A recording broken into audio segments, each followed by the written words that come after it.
Söyle mənə niye belə oldu hayatım, niye sen gittin, her şey bitti.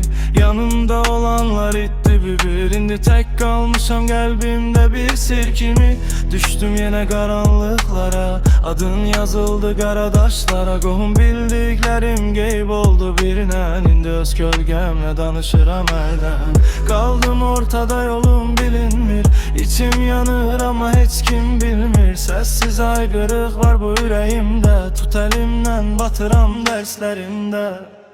Kalk ata, yanımda dur, bu dünya çok ağır geldi çiğnlerime.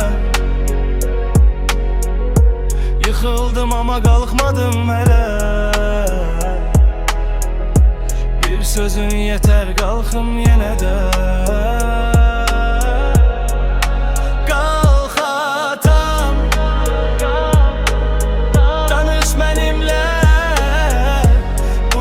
Çok ağır geldi çinlerime. Yıkıldım ama kalkma bilmirəm, bir sözün yeter kalkım yine de.